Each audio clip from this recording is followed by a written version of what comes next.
hit a record and well, welcome everyone to night two of the 2025 District 44 Little League Rules Clinic. And we're going to just jump in. We started on time, like try to start our games right on time so we can end on time. We'll be here for an hour and a half, but we'll stay after to answer questions if need be. Let me introduce myself and my co-presenter. I'm Mark Teagle. I'm the District 44 umpire in chief. So, of the 10 leagues that make up District 44, I work with all of the umpire leadership. And then, Hey Jim, there. Jim, introduce yourself, please. Hi. Yeah, I'm Jim Alaris. I'm a District 44 umpire as well. I've been umpiring for about 12 years now and started doing it when my son aged out of Little League and have enjoyed it every time I'm on the field. All right. We continue to admit people as we come in. Just a couple of notes about how we're doing the Zoom. We're asking everybody to please mute your microphone and keep your video camera off. That will allow the bandwidth to be dedicated to playing the videos and getting a good sound when we do the examples. So if you're on mute, that'll help us not have distractions. But we will be looking at the chat, and so if you have a question, just drop it in there. We'll try to keep up with that as we're going along. Um, and we're also going to do some scenarios, and we will allow people to kind of vote on those. Do you think it was fair or foul? Do you think they're safe or out? And if everyone could participate in that, it just means that you're paying attention, means that we're moving along as we do that. Uh, this is what we covered last night, and I've already posted that video up to YouTube. There's a link to it on the District 44 website already, so you can go back and review that, and we'll be posting this as well. Um, and just ask everyone to please mute as we're going through. So we covered the new rules for 2025, and there's a bunch of things that have to do with umpires and enforcement. Equipment requirements. We talked about the definition of a pitch and rules that have to do with pitching. We looked at batting and the batting order, continuous batting order, position of the batter's box, things like thrown bats.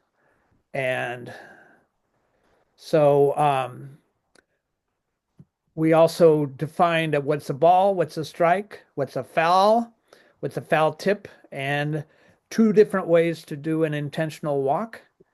We defined a bunt, fair ball, foul ball, catch, no catch, infield fly rule. And we also talked about some of the options that local leagues have according to the rule book. So tonight, we're going to be moving forward, and we've got a lot of stuff to do tonight as pertains to the runners to start out with.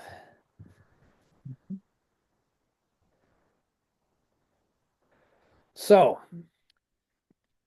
according to Rule 3.04, courtesy runners are permitted for the catcher and or the pitcher of record when there are two outs.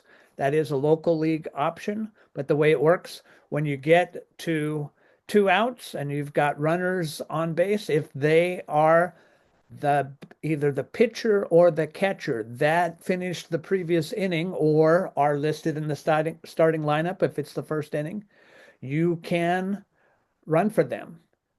And the courtesy runner has to be a player. If it's a continuous batting order, it's the player that made the last out. If it's a bat nine situation, like in seniors, you would use somebody who is not in the batting order. There's also a rule for a special pinch runner that's not available if you have a continuous batting order, but if you're doing bat nine, you can have a player not in the lineup can be used as a special pinch runner for any offensive player.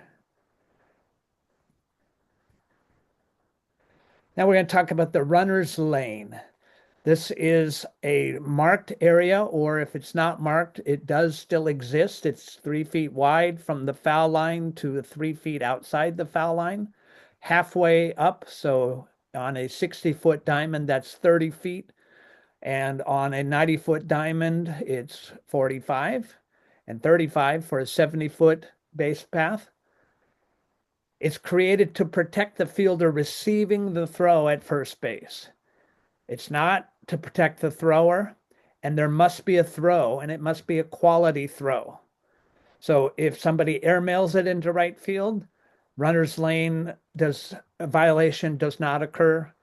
If it's not a quality throw, you can't have that. So in this situation, it should be an immediate dead ball. The umpire says time. Runner's lane violation. The batter runner is out, and everybody else cannot advance. They need to return to their time of pitch base.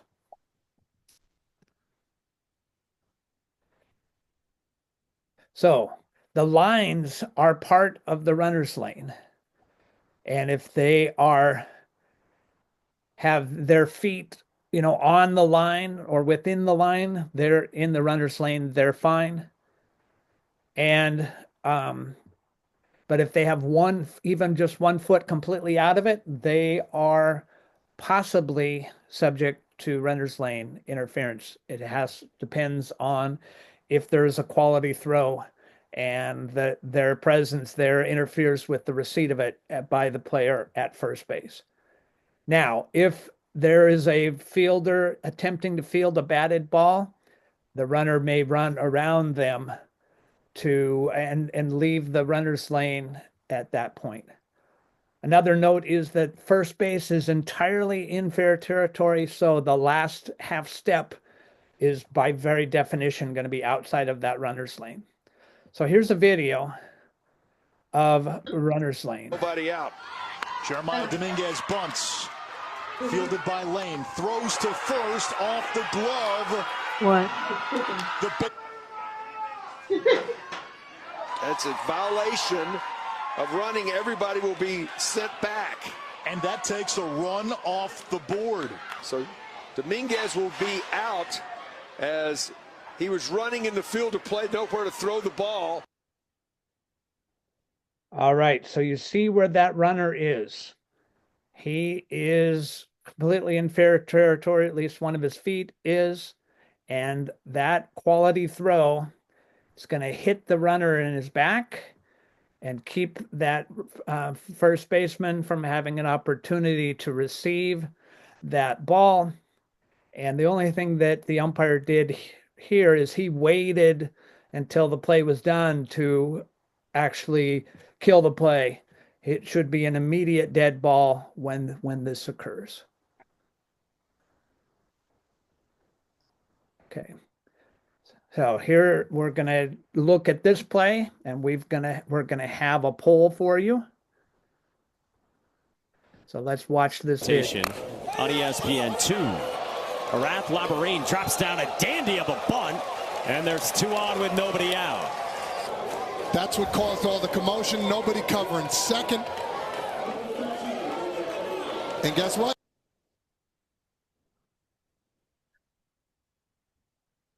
Okay. So we have 2 choices here. A, the batter runner was in the runner's lane, causing the catcher to not attempt to throw, so he is out. R1 must return to first base. There was no throw by the catcher to first base, so the runner's lane interference is not enforced. So go ahead and vote. Which one of those, A or B, do you think it is? All right, we've got 70% have 75% participated. Good participation. Wait, I lost the like screen where it said that. Can I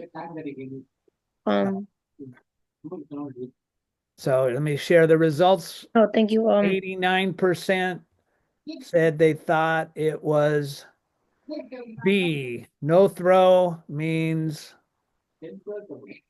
no runner's lane interference, and that's correct.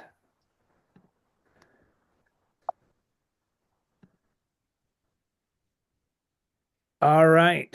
now we're going to talk about the base path versus the base line.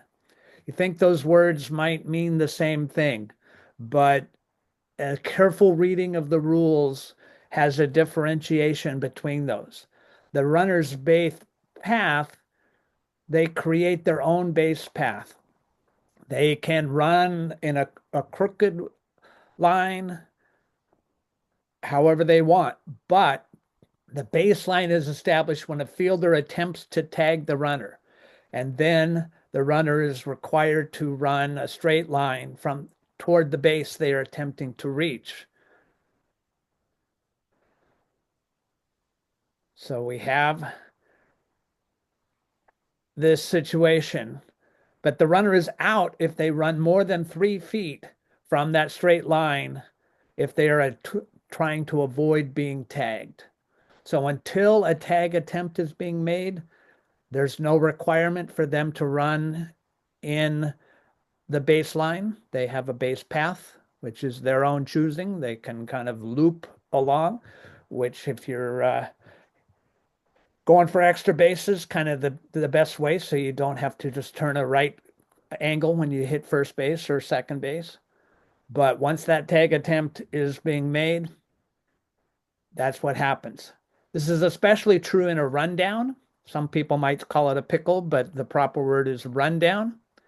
And that baseline may change because he is turning around, going back and forth, and every time there is somebody there ready to make a tag, that's when that baseline gets established. So going back and forth, back and forth, back and forth, unless he's trying to avoid a tag, he's not outside of that baseline. Now, if we're going to talk later about interference, and that means that a fielder fielding a batted ball has the right of way, and so that runner should go around them, and that in itself is not avoiding the tag because there's no tag attempt being made. This is just somebody who is fielding the ball. All right. We're going to go on and talk about a force play. So this is a definition that's found in Rule 2.00. Remember, that's the list of definitions in Rule 2. So when the batter becomes a runner, those runners that are stacked up in the next bases, they lose their right to occupy that base. They are forced to advance. But if a preceding runner is put out, that force might be, or a following runner is put out, that force may be removed, or it might be restored during a play. So you have to be mindful of this, of is the force in play or not? And here is an example of that.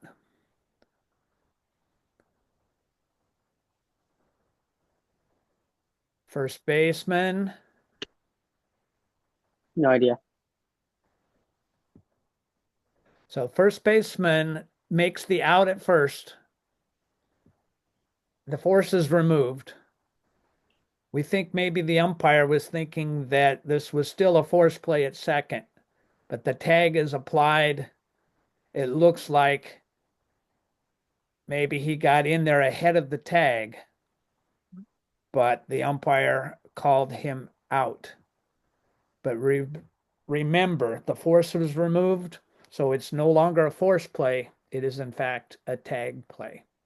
There. This is where you most often see it, but this could happen in any base, depending on the situation. Right. Well, now we're going to talk about runners leaving early. And this is one of the unique things about the Little League version of baseball for majors and below, because runners cannot leave, they cannot lead off. So if a pitcher's in contact with the pitcher's plate and has the baseball, and the catcher is in the catcher's box ready to receive the ball, facing the pitcher with their helmet on, They don't have to be down the squat. They could be standing up. They just have to be in that box ready to receive the ball. Now, if both of those things have been satisfied, the base runners shall not leave their bases until the ball has been delivered and the ball has reached the batter. Once the ball has reached the batter, then the runners can leave their bases. The ball does not need to reach home plate. It needs to reach the batter. So if the batter's up in the box, then they can leave just a little bit early. If the batter's in the back of the box, then they have to wait just a fraction of a second longer.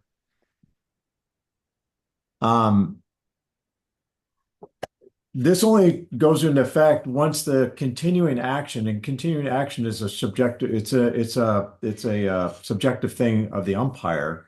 This continuing action of the ongoing play has stopped. So the example that I use a lot is a walk batter can hit first base and just keep running to second base, even if the pitcher is in contact with the rubber holding the ball and the catcher is standing in the catcher's box with his helmet on, ready to receive the ball. If that batter runner has gone up the first base and just keeps running, they've got to make a play. They've got to play defense to stop him from advancing. And if a runner does leave early, then their violation of the rule affects all the runners that are on other bases. So let's see what those examples are. There's if a batter hits a ball and if a batter does not hit a ball. We're going to start with when a batter does not hit the ball. So the pitch has been delivered to the catcher and a runner leaves early. It's a delayed dead ball, so do not stop action until it plays out. So runners are permitted to continue to run, and if a play is made and the runner is out, the out stands. We just let that stand. If a play is made and the runner is safe, all the runners must return to the base occupied before the pitch. That'd be the runner that violated the rule, plus any other runners who advanced on the same play. And it's not an out just for leaving early. It's just you stop play and you adjudicate based upon whether or not the runner was out or in which case the play stands. If the runner was safe, then you just push the runners back to their prior bases. Now, if the batter hits the ball, it's a little bit different. So the ball's been put in play. The base runners are allowed to continue. And if a play is made and the runner or multiple runners are out, those outs stand. If a play is made and no runners are out, the runners must return to their original base or to the unoccupied base nearest to the one that was left. So, Mark just walked you through a force situation. So if there's a runner on first and that runner left early and the batter runner hits a single, and that runner advanced to third on the single, then that runner is going to get pushed back to second base. That's the unoccupied base that was nearest to the one that was left. The umpire will determine the base value of the hit ball, and the batter may not advance beyond that value. All right. We're going to look at an example of that. Another 0-2 pitch in the dirt, breaking for the plate, and safe at home plate. I think that's what they're saying.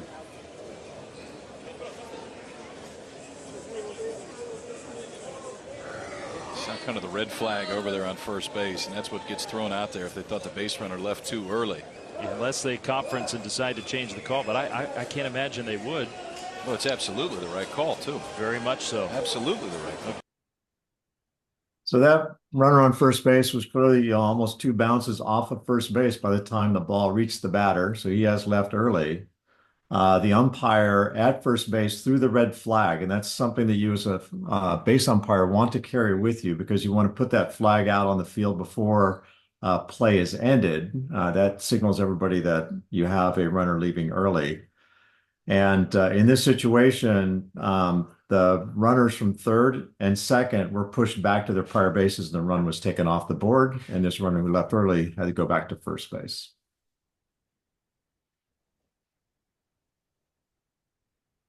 Talk about base awards for first a ball that's thrown out of play. So it's two bases for throws on a batted ball. Um, and it's two bases if it's the first play by an infielder, then it's two bases from the time of the pitch. And we see that a lot, ground ball to the shortstop, and it's an overthrow to first base. Well, that runner that was on first base was probably advancing to second on the ball that was put in play. They're going to be awarded third base on the overthrow, and the batted runner is going to be placed on second base. It's two bases for the second play by an infielder or the first throw by an outfielder. It's two bases from the time of the throw. So a ground ball to the infield, and let's say that they're trying to turn a double play, and they throw the ball from, after the turn, after the batter runner has already touched first base, and then they throw the ball out of play. Well, that batter runner is going to be awarded third base.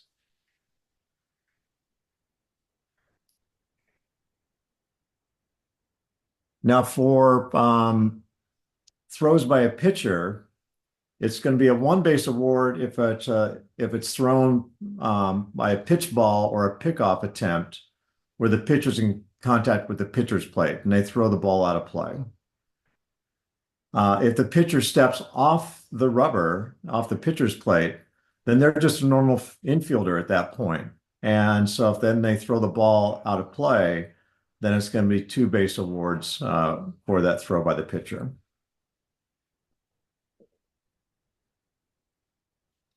Okay. Yeah.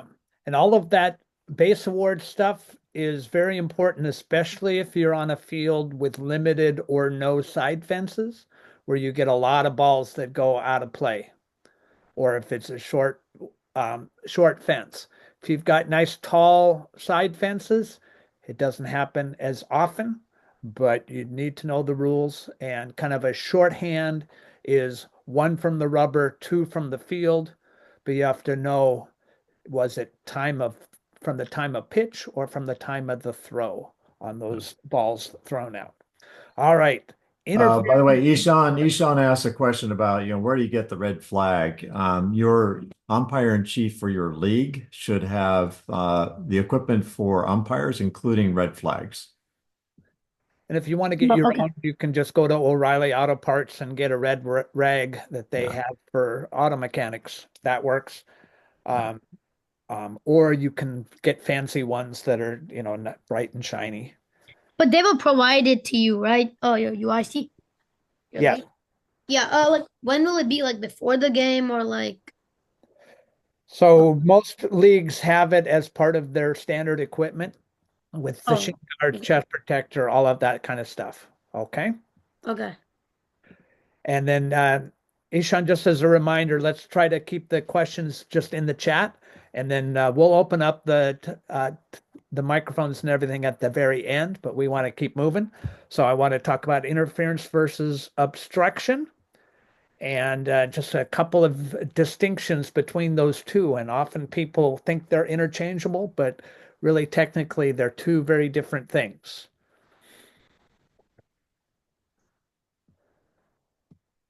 So on a the batter has the right of way to swing at the pitch without being interfered with. So the catcher could interfere with their ability to swing the bat. So that would be catcher's interference. Once the batter hits the pitch, the fielder has the right of way to field the batted ball without being interfered with. Either the batter or another runner can interfere with a fielder, and that's interference. The runner has the right of way to advance without being obstructed. So a fielder that gets in the way of a base runner would be guilty of obstruction. So generally speaking, the fielders obstruct and the runners interfere, except that we do have catcher's interference. All right. So I went too fast on that. No, it's okay. Let's go on to talk about obstruction. And an important rule, the thing you'd be watching out for. So a fielder who does not have the ball if they impede the progress of a runner in any way, and that doesn't have to be contact, if that runner is slowed down by the fielder's presence in the way, if they just are making them change their path by being in the wrong place, that can be obstruction. In Little League, also a fake tag can be considered obstruction. An example of this is a batter hits a triple and the shortstop at second base pretends to receive the ball and lay down a tag, forcing or causing that runner to slide rather than round second base. In Little League, that would be considered obstruction. There are no fake tags allowed to try to mess up that runner. The base runner has the right to the baseline. He cannot be obstructed by the defender being there in the wrong place. So there is a difference between Little League rules and Major League Baseball rules. Major League Baseball has this rule that says the catcher cannot block the pathway of the runner unless he is fielding the ball or when he already has possession of the ball. Little League says that the defensive player blocks the base or baseline clearly without possession of the ball, obstruction shall be called. What's missing from the Little League definition is fielding the ball. It either the defensive player has the ball or he doesn't. If he has the ball, he can be there. If he doesn't have the ball, he's not allowed to be in the baseline or blocking the base for that runner coming in. It's black and white in Little League. Now, we call obstruction two different types, type A or type B, and that really refers to the two parts of the rule. So type A is Rule 706A, and that covers when a play is being made on the obstructed runner or if the batter runner is obstructed before touching first base. So this most often happens like in a rundown when that runner is being played on, the fielder throws the ball to the other players, doesn't get out of the way in time, and obstructs that runner. You would then call an immediate dead ball. Time, that's obstruction. The obstructed runner is awarded at least one base beyond the base legally touched. So if it was a rundown between first and second, he would be awarded second, and the other runners would be placed according to the umpire's judgment. What base would they have achieved had the obstruction not occurred? So immediate dead ball if it's type A. So here's an example of it. Perfect pitch there in the inside corner. Now they throw down, and now they got a run down here. Noah Dara running all the way back. He's going to be called obstruction on, I believe, Escobar, who got in the way of Dara, and he's being awarded home plate. It's 36. Right in the baseline there. Yeah. Looks like he makes a little bit of contact there with Derek Escobar. Better look here. Yeah. Gloves hit. All right. Now that umpire that made that call is Kelly Dine. She had the plate for that World Series for the international final. Very, very good umpire. So even though that runner was headed back toward third base, he was awarded home, and it was an immediate dead ball. This is a picture-perfect example of type A obstruction. All right, get ready to vote. And we'll have some choices with a diving catch to left, and this ball's just hit really hard, and Chris Andrews can't get over there in time. But watch Arendt there, cut that ball off, and then make a perfect throw to the relay man, Chris Kartnick, who throws a strike to J.R. Osman, who you are not getting by this wall. All right, let's look at our choices here. This runner didn't even touch home, the tag is applied. Or B, Runner is awarded home based on the obstruction. Let me relaunch this poll and see. We have choice A or B. Let's get some votes here. What you're looking for is, was that catcher impeding that runner before he had the ball? 92% of you have voted. We're going to share the results. 81% of you said the runner's awarded home on the catcher's obstruction.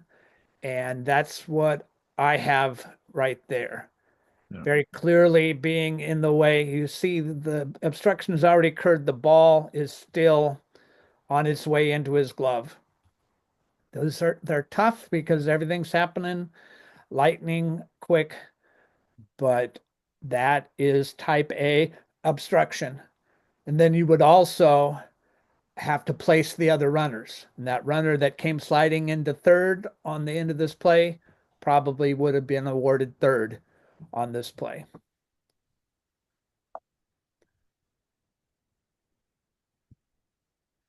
All right. The other kind of obstruction is type B obstruction. This is where there's no play being made on the obstructed runner. He's being obstructed away from the play, which also points out the need for umpires to be watching runners and fielders, and not just the ones who have the ball, but where is this runner going? Is there somebody blocking his way as he's trying to get around the bases? Also in type B, it's a delayed dead ball. So you would not call time when it occurs, but you would point to it and say, that's obstruction. And then at the end of the play, you would impose the penalties, if any, that will nullify the act of obstruction. Now, if the runner goes beyond where the umpire would protect him, then they could still be put out, even though they were obstructed. So if you protected them rounding first, but you didn't think they could have made it to second, you were protecting them back into first, but they try to go for second and they get thrown out by 20 feet, then they're still going to be out. But if they get obstructed coming into second base, and they're out by an inch, and you think they would have made it had the obstruction not occurred, then you would award them that at the end of the play. Let's watch this play here. Yeah, I call out the situation because every run counts right here. It's the bottom of the sixth with one out and a runner in scoring position, and the home team needs a run. So it's important for them to not lose runners if they can avoid it. A rocket, but they do not care at this point. Now this one hit well, and that's a base hit. This game is going to be tied. Throw to third. In time, they got him. Did they get him? Oh, wow. Hold on a second. We got obstruction at first base. Okay, watch this runner at first.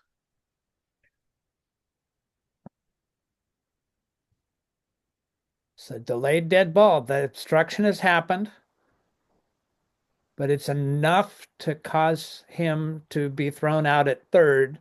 Had it not happened, he would have been safe at third. And this umpire, who used to be in Section 5 and now is in the Midwest, made a great call.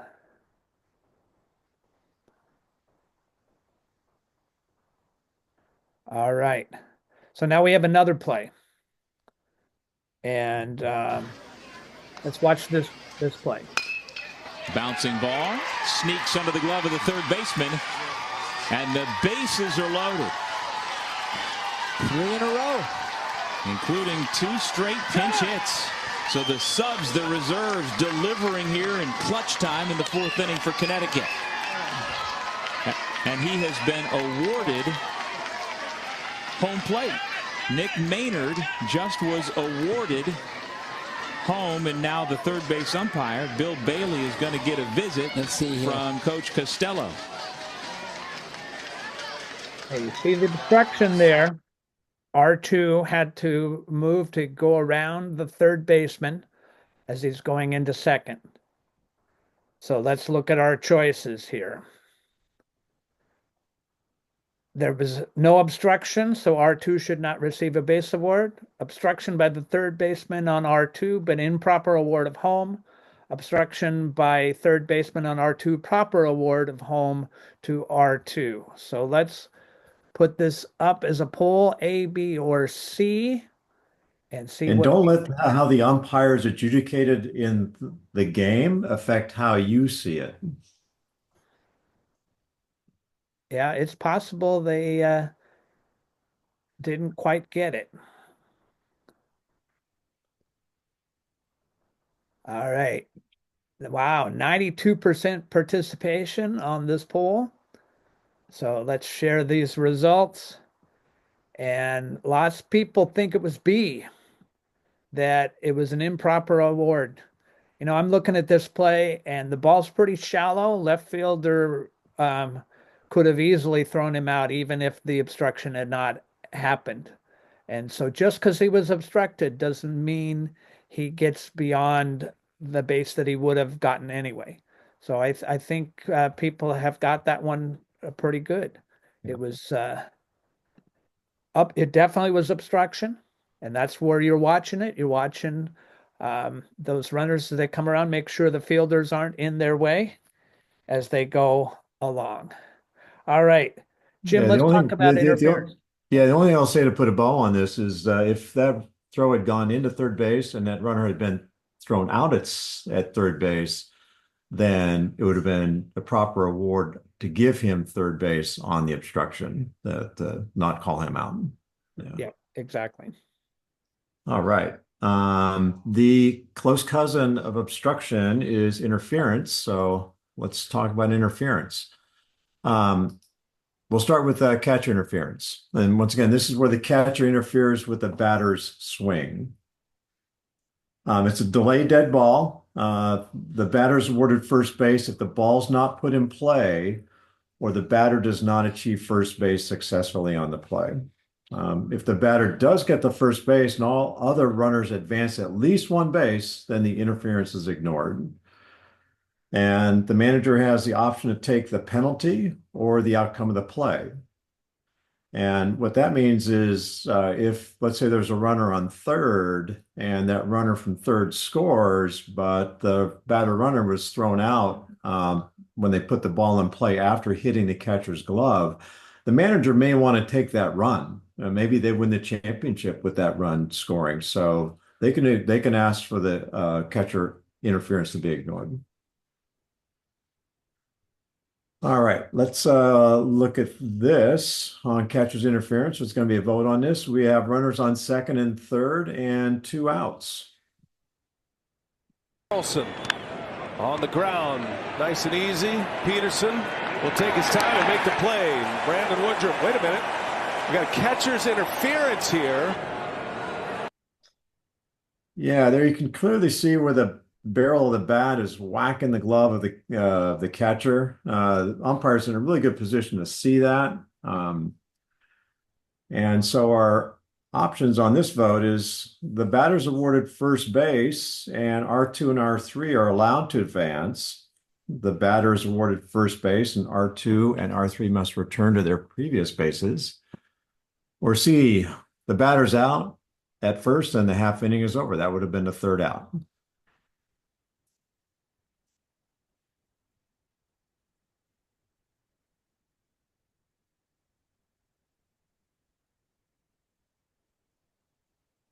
We got pretty close action, it looks like, between A and B.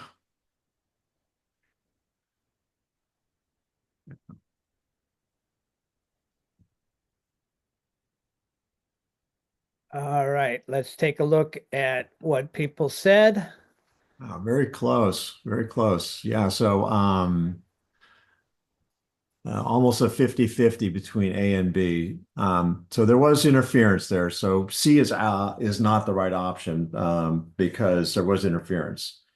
But the batter never achieved first base successfully on this. And so it's going to be option B. The batter is going to be awarded first base, but the runners on second and third must return to their previous bases. That's going to be your right option.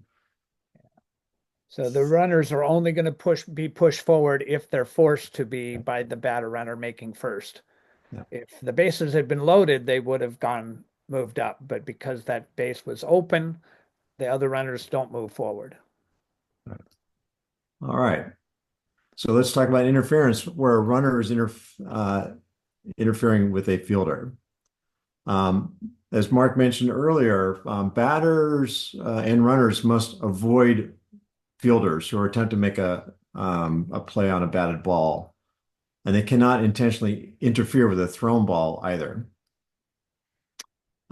If that happens, it's an immediate dead ball. If the batter interferes, the batter's out and the runners are returned to their prior bases. If a runner interferes, the runner is out and the batter is awarded first base, and all other runners are returned to their previous bases.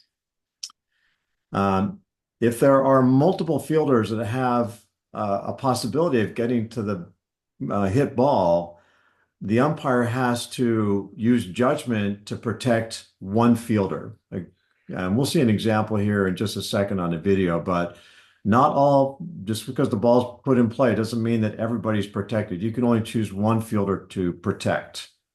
Let's watch this video that illustrates this. Left and having to reach over, so maybe setting up more down the middle helps. Big bouncer, tough play. Gregorius has it go off. Another look, high chopper. Gregorius, the only thing you can think about is barehanding, but that doesn't matter. It was really the collision with Headley, who was legitimately trying to get there to make the play. Lindor at the last minute tries to adjust, but it's incumbent on. And so the umpires involved with this play have to choose whether or not to protect the third baseman or the shortstop in that play. The runner from second base interferes with the third baseman.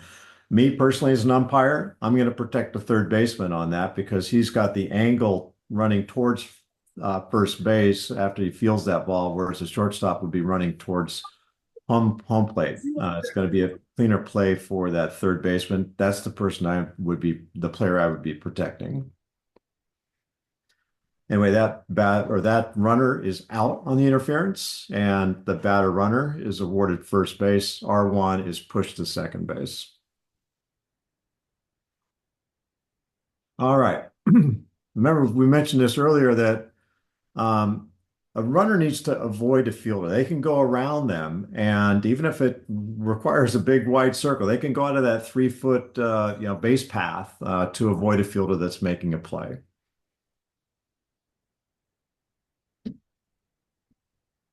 All right. Let's talk about a runner being hit by a batted ball. First, there are not runner interference rules. There are runner hit by a batted ball rules. That's how they're referred to in the rule book. It's the responsibility of the runner to not get hit by the ball. It's an immediate dead ball. The runner's called out for being hit by a batted ball. All other runners are returned to their time of pitch base, and the batter is awarded first base. There is one exception to this. It's the infield fly rule, where the runners can, if they're standing on the base, they're okay.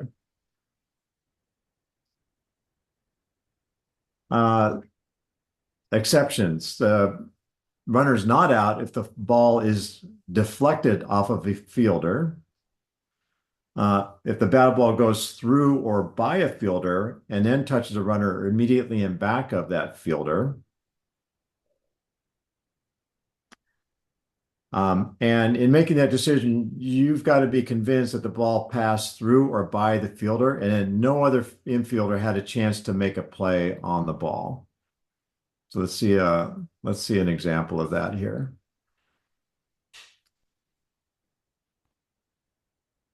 We've got an infielder. The ball has gone by that infielder, hits the runner, and look, another infielder is directly in back of the runner. In that situation, then that runner could still be called out.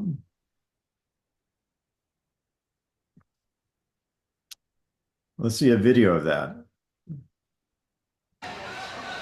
Took something off it, and he rolls it to first and hit the base runner. And we see here the first baseman, Flores King, goes after the ball, goes past him, and game on. I just wasn't sure if it hit the runner or the glove. So that's a good example where it gets through the legs of the first baseman and then hits the runner immediately in back of the first baseman. It looked to me like the second baseman was still sliding over a little bit too far away to have ruled that to be interference by the runner. I'm going to let that play on. I'm not going to call interference in time on that.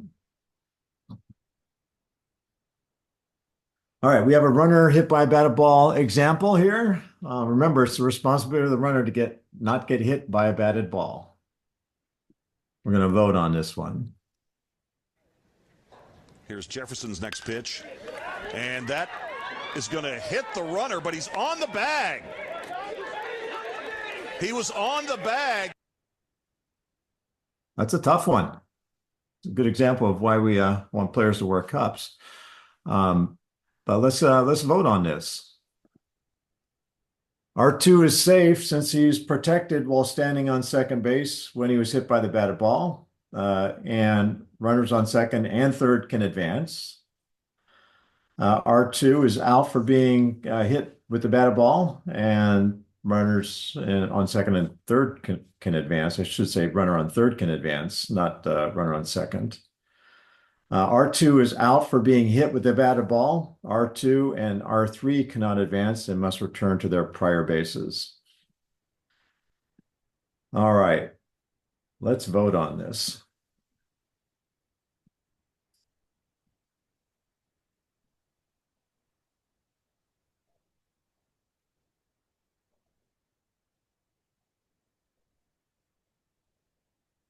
Yeah, folks are a little slower to jump in on this one, but we still have 64%. I think I confused things by mentioning R2 twice in B and C. So yeah. Instructor error. Yeah. Oh, well. All right. Well, let's look at what we've seen here. C is 52%, so more than half of us think C. Yeah, I think that they got the spirit of it, if not the language of my descriptions of these options. So the runner's not protected just because he's standing on the bag. He has to avoid being hit by the ball. And there is no safe haven by standing on the base. It's an immediate dead ball. So that means that any other runners on any other bases cannot advance. And so the best option of these three is C. R2 is out for being hit with a batted ball, and runners cannot advance and must return to their prior bases. So that's the way to adjudicate that. All right. Jim, there was a good question in the chat. If the runner gets hit while like R3 leads off legally and gets hit by a line drive in foul territory. If the ball is over foul territory, then it's the status of the ball. It's a foul ball. If the runner is standing in fair territory and is hit with the ball, they're not protected. That is, he is out for being hit with the batted ball. Right. That's why good coaches will teach you to lead off from third into foul territory. Yeah. All right.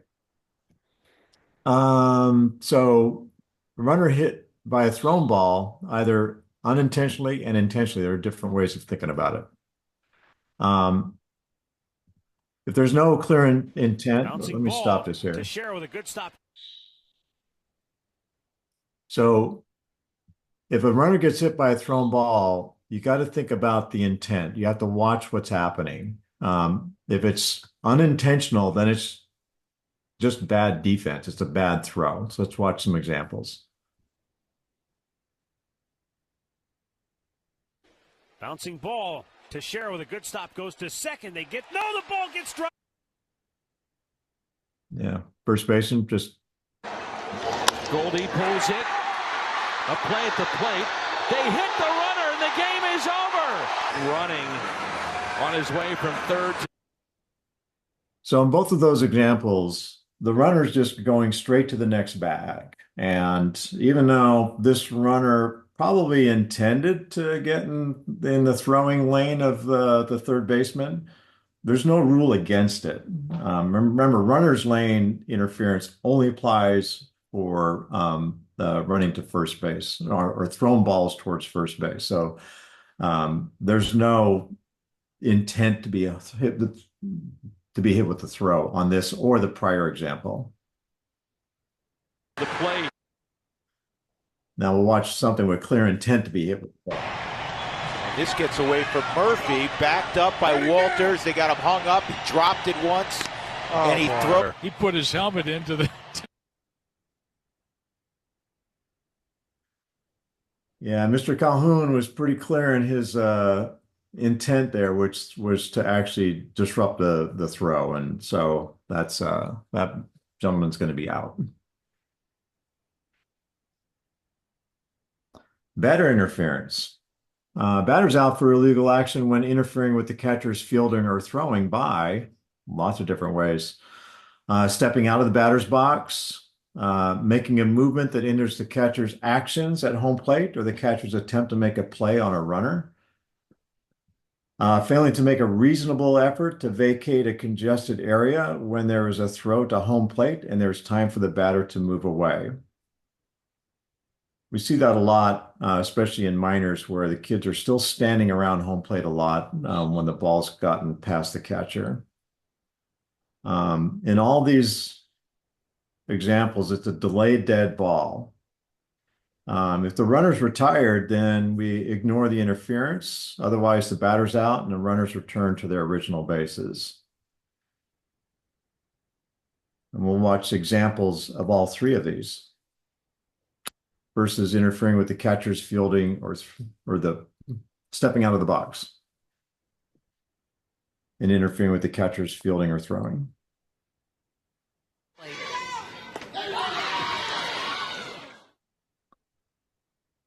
Out of the box right there in the throwing lane of the catcher towards third base.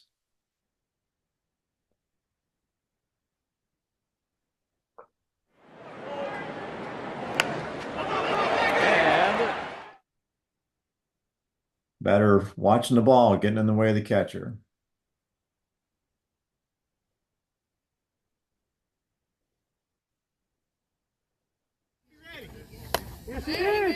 Move. You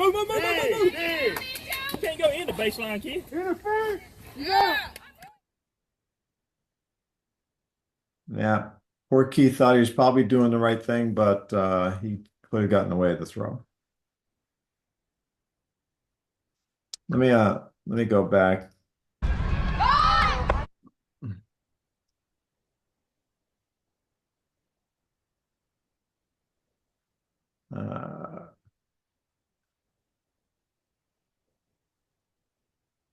I want to show this. So any batter or runner who's been who hinders or impedes a play, but they've been put out on that, then their teammate is going to be called out for interference. So an example, and we're going to see it here in a second, where the batter is going to be called out on strike three. In that strike three, they interfere with the catcher. And so we need to get an out for the actual interference. So we're going to go and get the out on the runner from first base who's stealing second.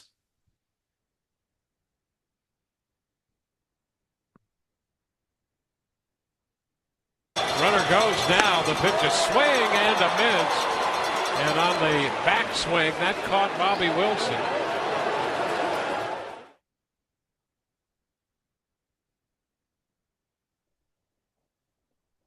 That lack of control on the bat interferes with the catcher's execution of his throw down to second base. That was strike three. The batter's out. We're going to go and get that runner R1, going to get him out for interference by his teammate. All right, let's get ready to vote.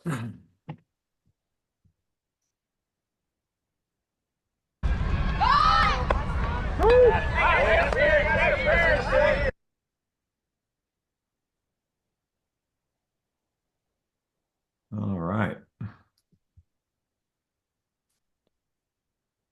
Options: batter's out for interfering with the catcher's throw, or the batter's not out since he's allowed to hold his ground in the batter's box.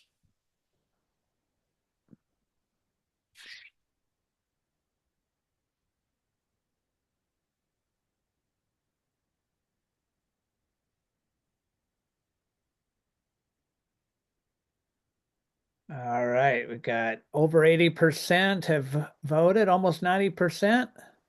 All right. And here are the results.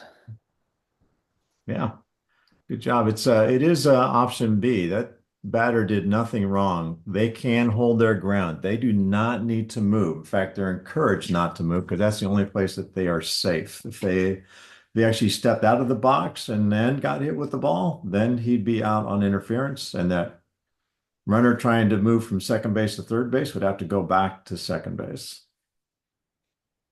So, Jim, if I could add to that, the kind of rule of thumb, if it's the catcher has the ball, they get it cleanly or keep it in front of them, then the batter should stay in the box.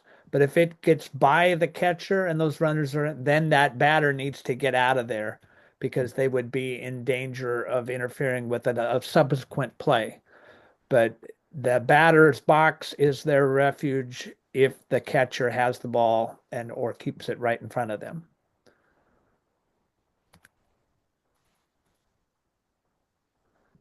All right, we're going to talk about, this is a specific Little League rule about the slide or attempt to go around rule. This is a often misunderstood rule. But let's see what the rule, this is 7.08, letter A, note number 3. Fielder must have the ball in his or her possession, and the fielder must be waiting to make a tag. If both of those are in effect, then the runner must either slide or attempt to get around the fielder or retreat to the previous base or give themselves up. It doesn't say avoid. You just have to be trying to get around. But if you kind of brush into them while trying to go around, that's not a violation of the rule. You don't have to slide. And there isn't a must slide rule. In some other divisions of baseball, like going into second base on a double play ball, there's a must slide rule, not in Little League. The only thing it says is if the fielder has the ball and is waiting to make the tag, then they would be called out if they don't either just give themselves up or slide.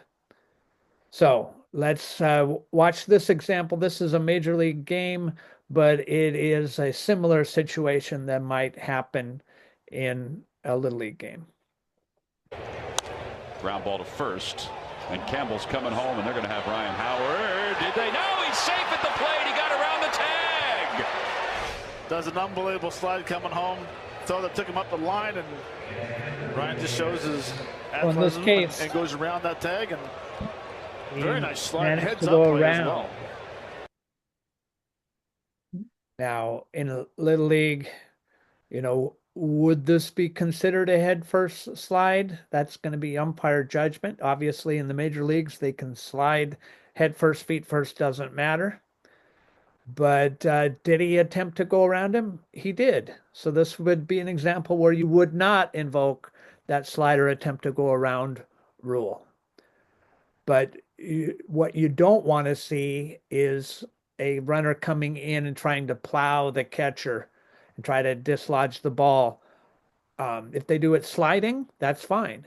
But coming in, standing up, they have to give themselves up or go back or somehow try to go around. Now, if they go around more than 3 feet, they're out of the baseline. and they would be called out for that.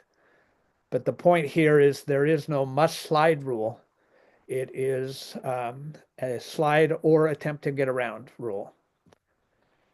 We're going to talk about appeals. So this is an act of a fielder claiming a violation of the rules by the offensive team. And so this would be for failure to tag up or retouch a base on a fly ball. That's a routine one that we see, and you have to be ready to call that. Or if the ball is in play, failure to touch each base in order while advancing or returning. And so let's say somebody misses second base and they're at third base. That can be appealed that he missed that base. When the ball is dead, no runner may return to touch a missed base after they advance to and touch the next base. So you can go back and correct your mistake at any point, but you're still liable to be touched for that appeal. Overrunning, oversliding first base, and you fail to return to the base immediately, you can be appealed on that, or you can be tagged out for that. And then failure to touch home plate, and you make no effort to return to home plate, you go into the dugout, they can appeal that you missed that base. So let's talk about how to properly appeal this. It has to be done before the next pitch, play, or an attempted play. So you have a window in which to do an appeal. The ball must be live and in play. If they call timeout and then try to appeal something, that's not a proper appeal. You have to put the ball back in play. And if there hasn't been a subsequent play, you can still do that. The appeal itself is not interpreted as a play or an attempted play, so that one doesn't count in the closing the window of your opportunity to make an appeal. And it has to be clear that that's what you're doing. You can either verbally do it, or if it's obvious to everyone there that that's what they're doing, they're getting the ball, they're tagging that person, or they're stepping on that base. But you need to say, hey, this is what we're doing.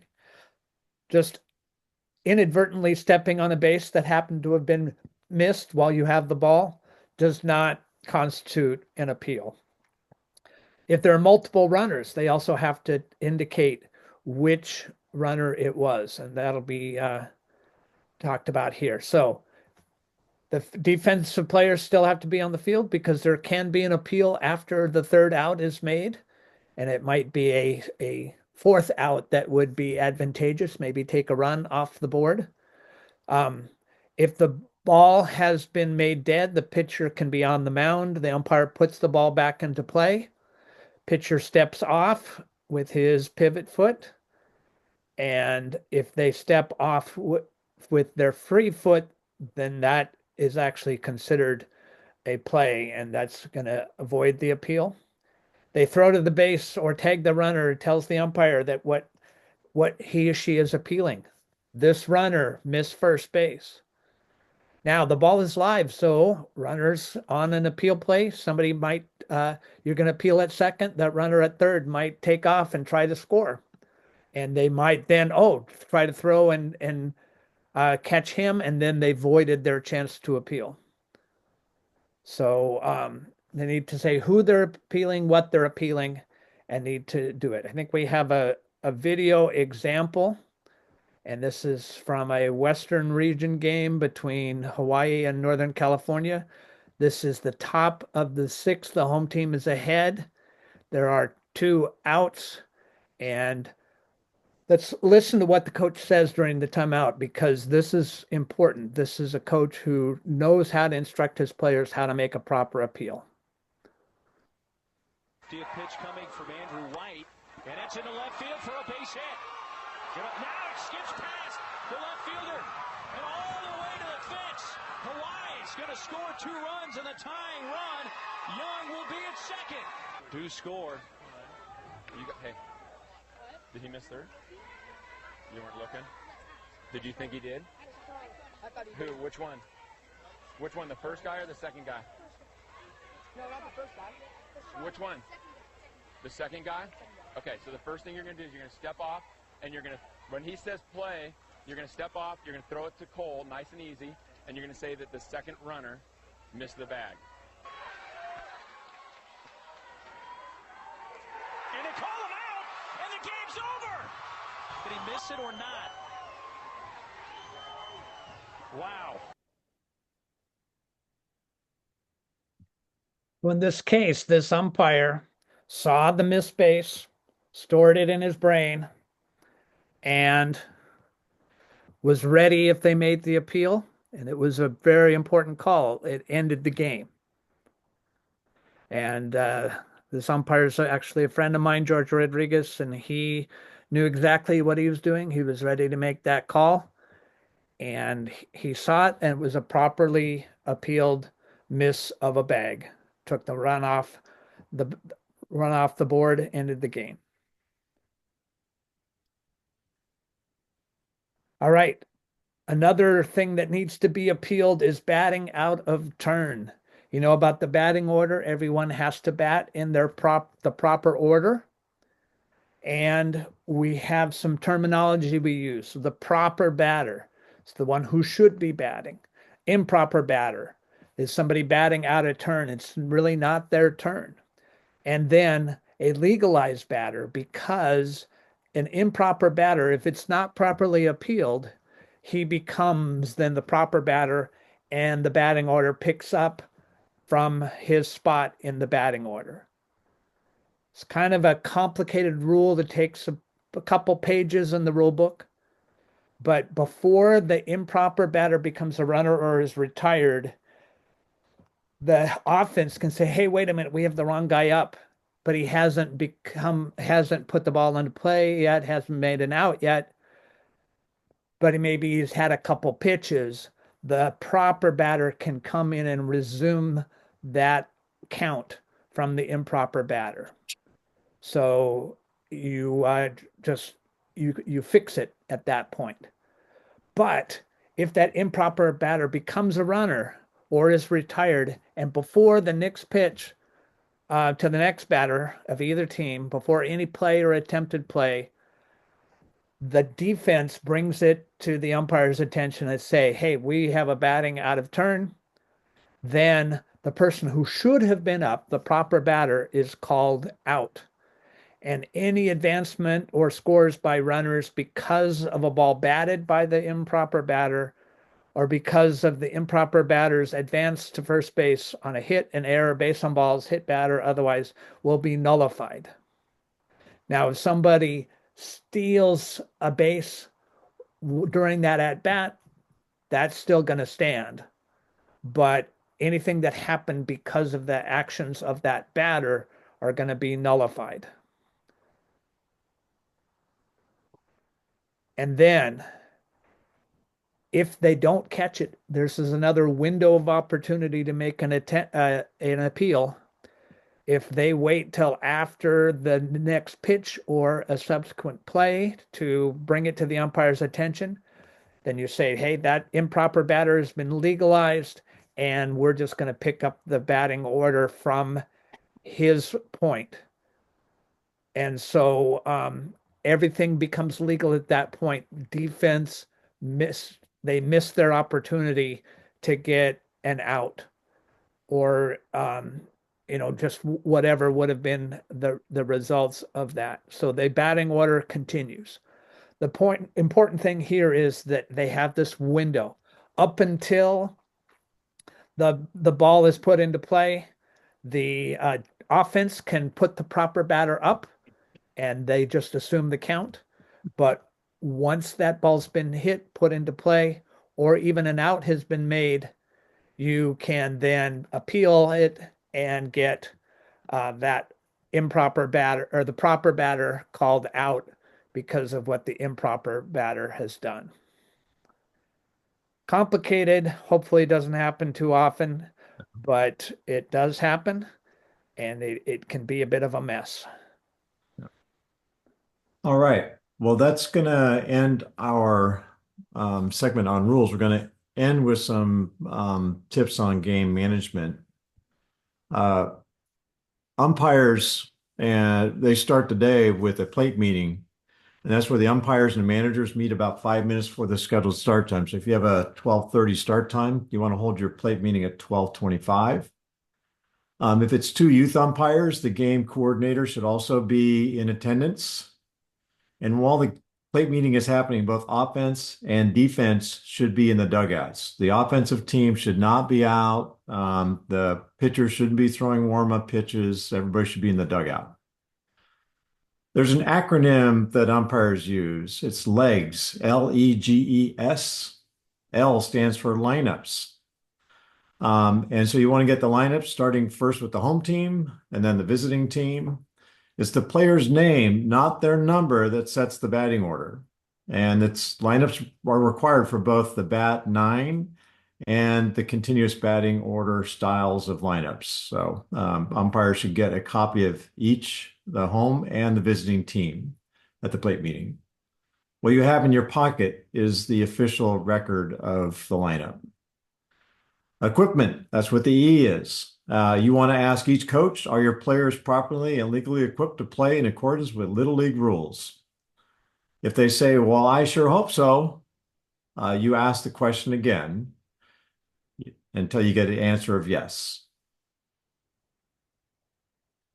If you remember from our first night, the managers are fully responsible for the equipment now. Umpires do not do equipment checks anymore, so they have to be fully aware of what their players are using. The G in leg stands for ground rules. You want to cover the unique aspects of the field that you're playing on. Trees overhanging the field. Are they in fair territory or foul territory? Are they over the home run fence? What happens if a ball gets underneath some of the holes in the fencing? Those kinds of things. Got to cover that at the ground on the ground rules. And then remind them about sportsmanship. That's what the S stands for, that we want to emphasize sportsmanship on the field. Your goal should be to get through the plate meeting in 2 minutes or less. It should not be a long, drawn-out thing. It should be pretty quick and snappy.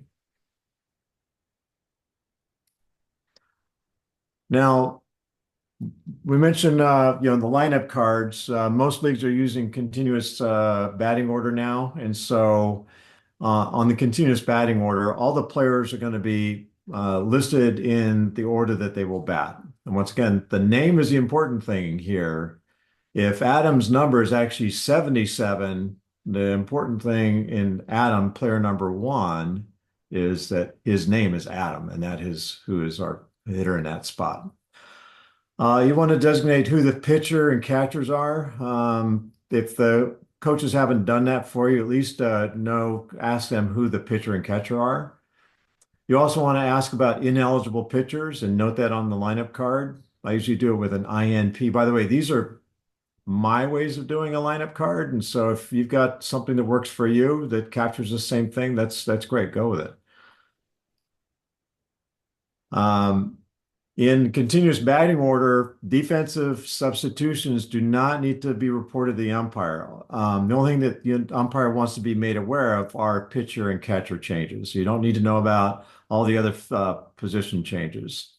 However, it's incumbent upon the manager to make sure that each of their players get their minimum of 6 defensive outs in the game. So that's the front of the card. Pretty straightforward. You want to use the backside of the lineup card for taking notes. I do this with my pitchers and the number of visits. I note that. You can see I've got my pitchers. My number 5 was my starter. First visit was top of the third with 2 outs. Number 14 was the replacement. He came into the top of the 4th with 1 out and had a visit in the top of the 5th with 1 out.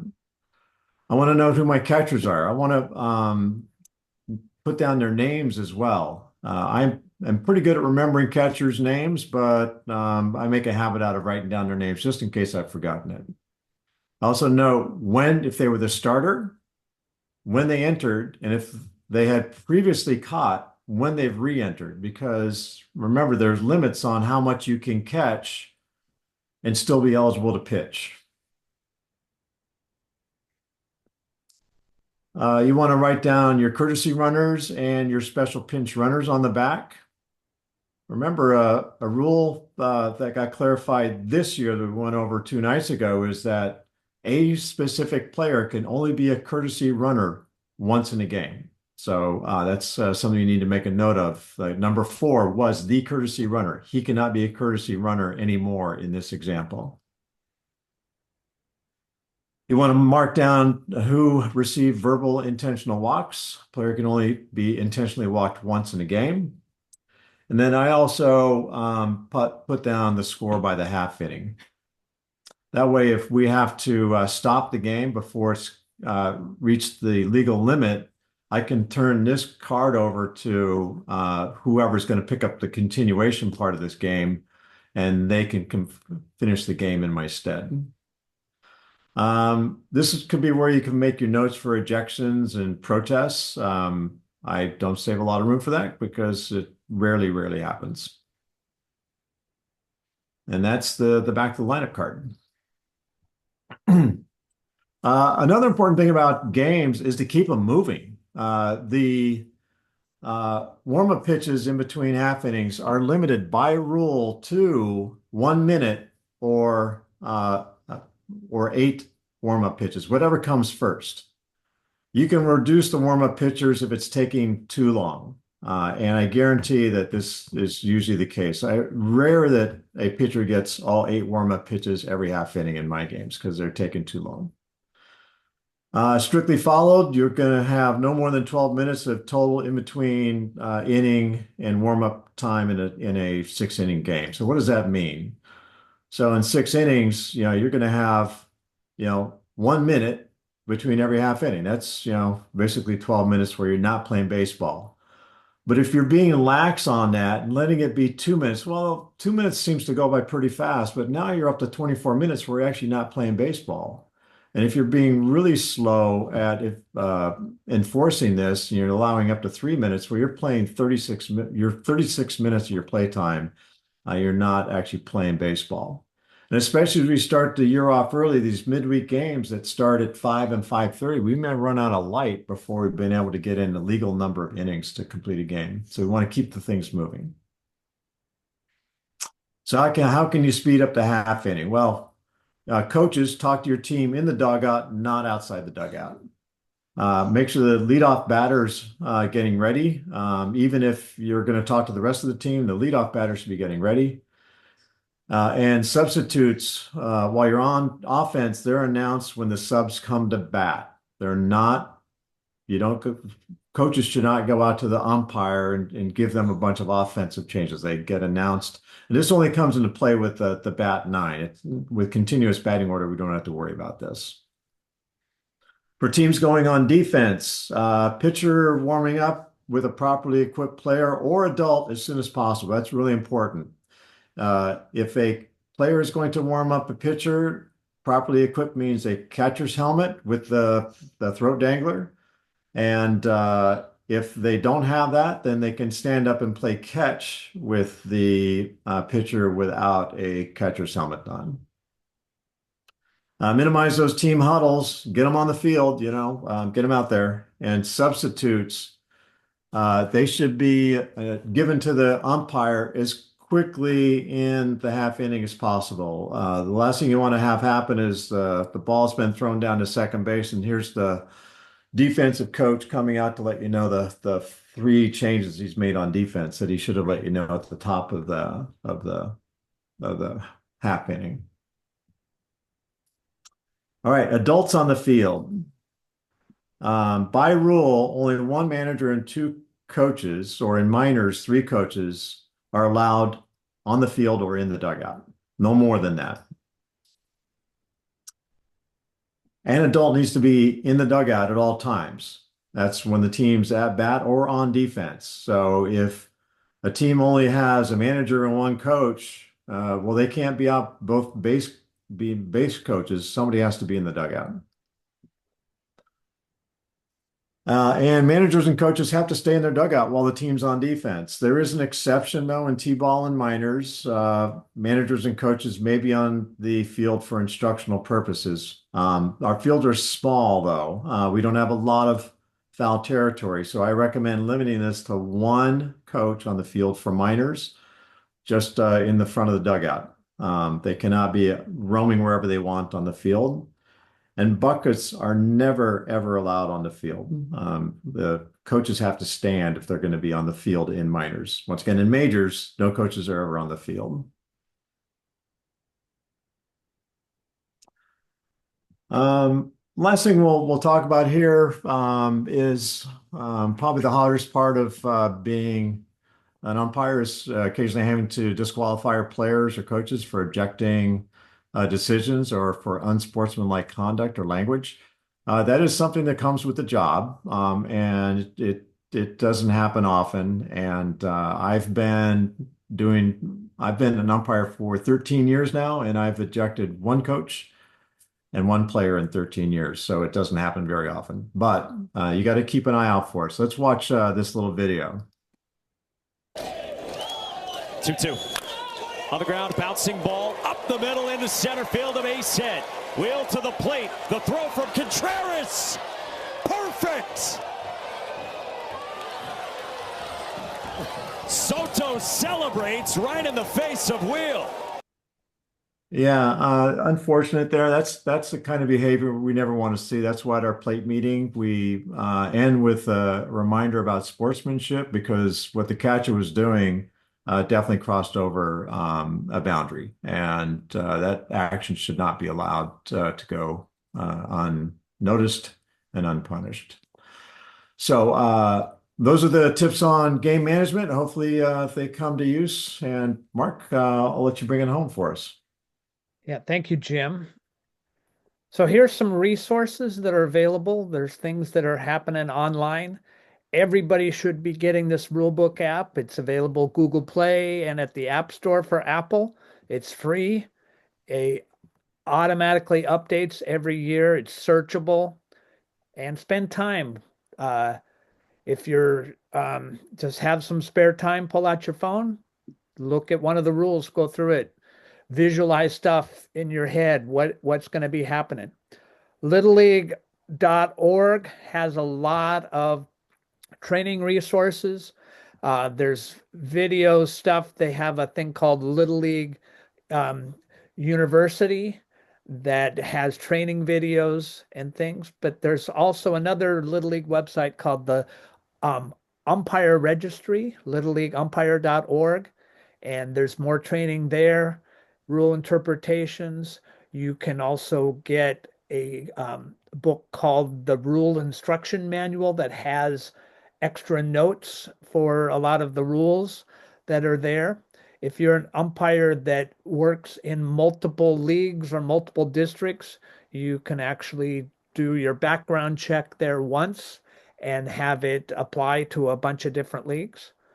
We talked Thursday night about buying umpire gear. There is a Jerry Davis has a special relationship with Little League and a 10% discount at his website for Little League gear. You can get stuff directly from Little League, hats, patches, different things like that. A couple of the top umpire suppliers are Honig's and Umpatire. You can also find this stuff on Amazon, much as I hate to send people to Amazon. But those are resources that you could have. And then also take a look at the District 44 website. So the recording from this Rules Clinic will be up there. And there's some other notes about what it means to be an umpire. Maybe some of you might aspire to being a district umpire, or what we call a red shirt. And there's notes there about being nominated by your league president or your UIC to be considered to be a district umpire. Want to say thank you to Jim Molaris and for all the work that he did getting all these videos and the slides ready. Glad that you were listening. Here's what we covered tonight. We talked about runners, all the different things that can happen while they're running, from the batter becoming a runner to coming around and scoring. The baseline, the base path, runners interference, runners leaving early, base awards for the ball being thrown out of play. We talked about obstruction, the two types: A, when a play is being made on the obstructed runner; B, when there's no play.